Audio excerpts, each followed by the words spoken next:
qui m'encerclent sont identiques à ce qu'ils étaient la veille. Les idées préconçues de l'inconscient collectif se brisent sur le dos d'une société en mouvement perpétuel. Mes journées jumelles s'assemblent dans une pause identitaire, aussi nucléaire que mes hivers. Je croise souvent des mercredis soirs solitaires, des jeudis matins qui veulent plus rien dire, puis des vendredis où l'après-midi s'arrête soudainement, même quand la vie continue son bout de chemin, sans moi.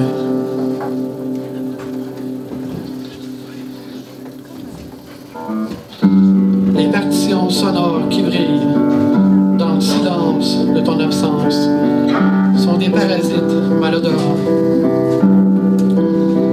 L'ailleurs devient le début de mon néant parasitaire.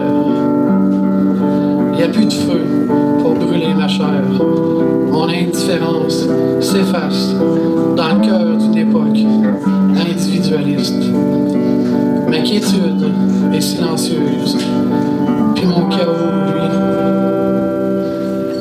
lui, il est bien bruyant.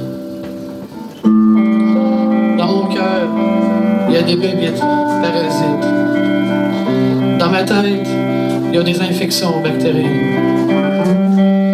Dans mon corps, il reste plus grand place pour la bravoure.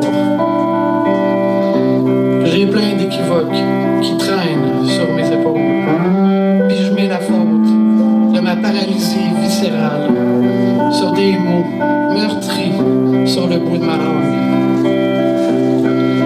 Ces mots-là demeurent incomplets, un peu comme des bactéries qui vont jamais devenir des parasites.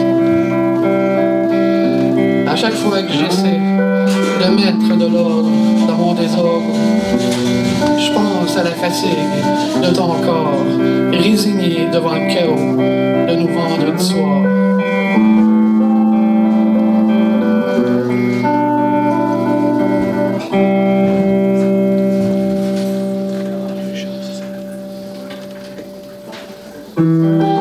Tu voulais tenir notre misère par la main, mais t'es tombé dans l'abîme littéraire qui se lit pas à voix haute.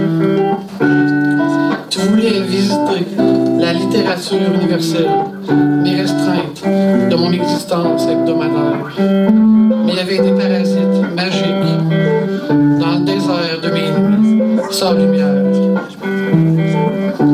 Tout ce qui nous restait au final, c'était la décadence de nos journées fripées, puis de nos nuits sans aube. Entre nous deux, il y avait trop de mots insensibles qui nous séparaient. Un peu comme s'il y avait un soleil froid qui se cachait derrière une lune chaude. Les communautés parasitaires de notre récit se sont alliées pour nous diviser en fragments qui flottent dans ma tête. Il y a des mots disparates qui submergent l'iceberg de ma mémoire. Il y a des mots qui condamnent la cité vide de mes souvenirs. Je communique parfois avec les histoires emblématiques de mon existence. Je réécris certaines d'entre elles pour les rendre un peu plus commerciales. Puis je flippe la table de ma conscience une bonne fois pour toutes. Puis à la fin, tout ce qui me reste à faire, c'est d'attendre que mes parasites se calment un peu, afin de me reposer au cœur de mon insomnie cardiaque quotidienne.